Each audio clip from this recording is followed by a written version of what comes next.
उमरकोटे बंधुत्वपूर्ण football match अनुष्ठित वकिल संघ विजयी।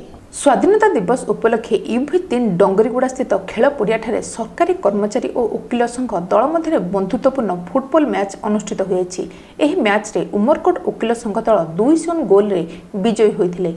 उमरकोट तहसीलदार धर्मराज माझी, सरकारी कर्मचारी दल और वकिल संघ सभापति प्रशांत कुमार साहू वकिल संघ दलर अधिनायक थिले। एही मैच रे उमरकोट विधायक नित्यानंद गंड वकिल संघ दल पक्षरु खेलुथुवा बेस आकर्षण थिला।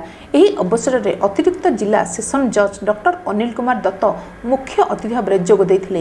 अन्यमानक मध्य सब जज प्रशांत कुमार बेहेरा, JMFC विभूतिभूषण नायक, थाना अधिकारी उमेश चंद्र साहू, वरिष्ठ आईनजीवी श्रीनिवास पट्टनायक, तपन देवनाथ, मनोहर महांती, संतोष साहू, नवरंगपुर जिला क्रीड़ा संघर जुग्म संपादक केटी झिलानी उपस्थित थिले। एही बंधुत्वपूर्ण मैच देखिबाकू 1000 ऊर्ध्व क्रीड़ा प्रेमींकर भिड़ जमीथिला। उमरकोटर Durga Prasad Mallick report, Odisha mobile TV. वर्तमान में धीपर जिला